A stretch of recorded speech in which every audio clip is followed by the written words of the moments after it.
Hello everyone. So we are back with our next topic, that is changing auxiliary verbs from active voice to passive voice. ठीक है, तो auxiliary verbs क्या होते हैं? Helping verbs जैसे would हो गया, should हो गया, may, might, ought to, must, etc. Will shall वगैरह तो अब हम कर ही चुके थे already, is am are do does वगैरह, ठीक है ना, वो सब कुछ हम पहले कर चुके थे। तो इनको अब हमने जो है वो कैसे चेंज करना है, तो इसका रूल भी सिंपल है। जैसे अब विल और शैल के साथ हम विल बी और शैल भी लगाते थे, तो इनका भी रूल जो है बिल्कुल वैसा ही है। तो लेट्स सी, अब है हमारे पास एक्टिव वॉइस में पहले आ गया हमारे पास सब्जेक्ट, फिर ऑक्सिलरी वर्ब जो भी होगी वो लगेगी, then first form, then object. Okay, तो जब हम इसको पैसिव वॉइस में चेंज करेंगे तो जो ऑब्जेक्ट है वो आपको पता ही है सब्जेक्ट बन जाएगा, और उसके बाद जो भी ऑक्सिलरी वर्ब होगी वही लग जाएगी। पहले तो हमें सब्जेक्ट का देखना पड़ता था ना कि सिंगुलर है प्लूरल है कि कैसा है, उसके अकॉर्डिंग देखते थे। लेकिन इसमें जो भी आपके पास ऑक्सिलरी वर्ब होगी, वुड है, शुड है, मे है, माइट है, जो भी होगी उसके अकॉर्डिंग वही ऑक्सिलरी वर्ब लग जाएगी और उसके साथ बी लगेगा। देन उसके बाद हमारे पास first form changes into third form, then by, और उसके बाद हमारे पास आ जाएगा ऑब्जेक्ट। ठीक है, तो एग्जांपल देखते हैं। She can do this work, active voice है, इसको अब हम पैसिव वॉइस में चेंज करेंगे तो आ गया हमारे पास this work can, as it is लग गया, उसके साथ बी लग गया, डू की थर्ड फॉर्म लग गई डन, देन बाय, और शी जो था सब्जेक्ट था यहाँ पर चेंज होकर ऑब्जेक्ट लग गया हर।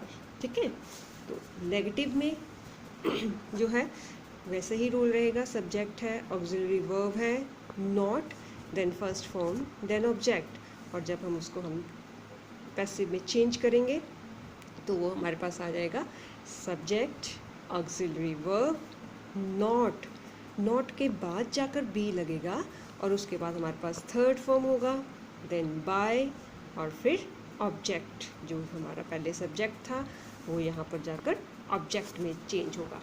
तो एग्जाम्पल देखो, एक्टिव वॉइस है, they would not help the poor, they would not help the poor, तो चेंज होकर हमारे पास आ गया द पुअर, सब्जेक्ट बन गया, वुड ऑक्सिलरी वर्ब ऐसे ही है, नॉट ऐसे ही लगेगा।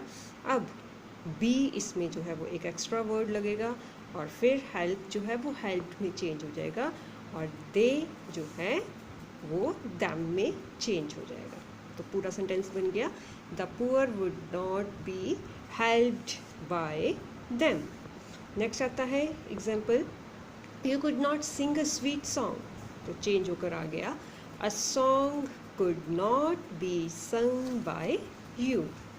उसके बाद इंटेरोगेटिव आता है, तो इंटेरोगेटिव में ऑक्सिलरी वर्ब्स आगे लग जाएंगी, और फिर सब्जेक्ट होगा, then first form, then object, then question mark, और जब हम उसको पैसिव में चेंज कर देंगे तो हमारे पास आ गया ऑक्सिलरी वर्ब वही जो थी, फिर सब्जेक्ट आ गया, फिर ऑक्सिलरी वर्ब के साथ जो बी लगता था वो सब्जेक्ट के बाद आएगा, देन थर्ड फॉर्म बाय, और ऑब्जेक्ट आ गया। तो एग्जाम्पल्स हैं, will he ring the bell, okay, तो चेंज होकर आ गया विल एज इट इज़ लग गया, द बेल, उसके बाद बी रंग बाय हिम। नेक्स्ट है, could he open the box, change होकर आ गया could the box B opened by him. ठीक है, तो एक ऑक्सिलरी वर्ब्स में इतना ही। नेक्स्ट हमारे पास आता है इम्पेरेटिव सेंटेंसेस।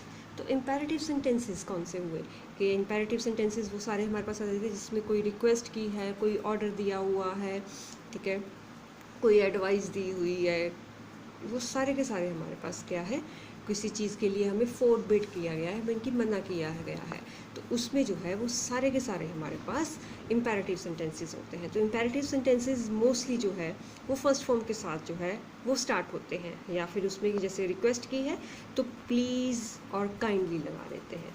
तो इनको दो तरह से हम चेंज कर सकते हैं।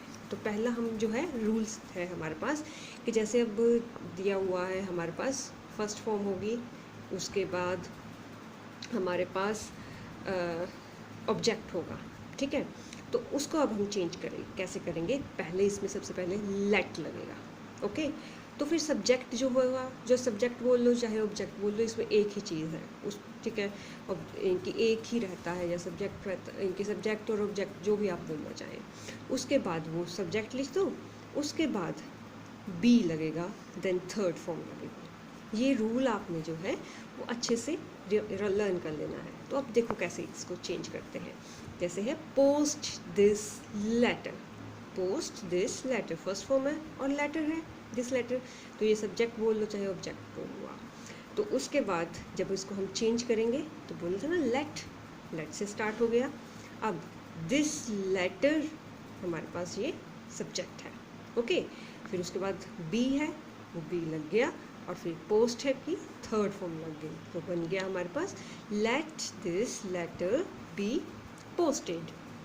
सेकेंड एग्जाम्पल आप देख सकते हैं, shut the door, first form और ऑब्जेक्ट हो गया।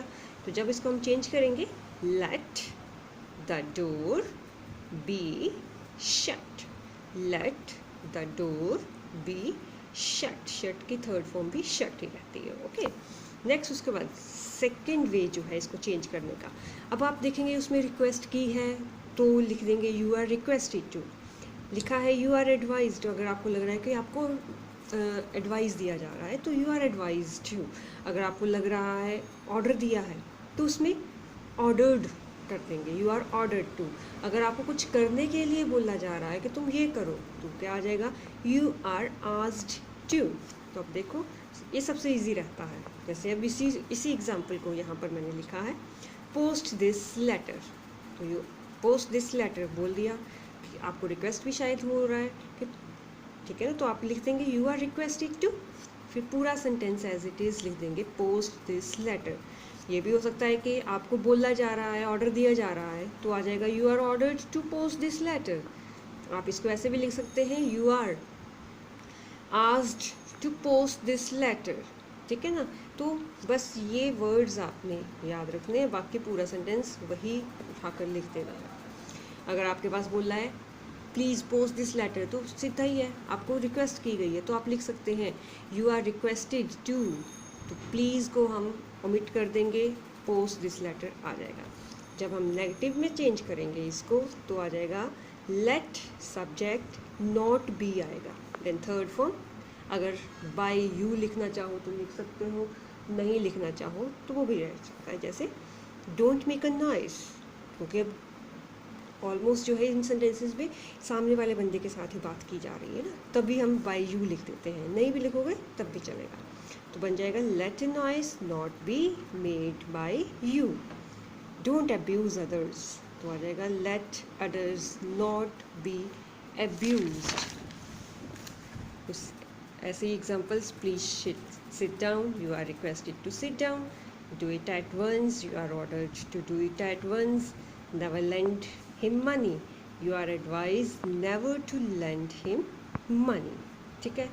तो ये हमारे थे इम्पेरेटिव सेंटेंसेस, तो इनको अच्छे से कर लेना, ये बहुत ज़्यादा इजी है, ठीक है। Till then stay safe, stay at home, take care of yourself and your family, and study hard. Bye bye.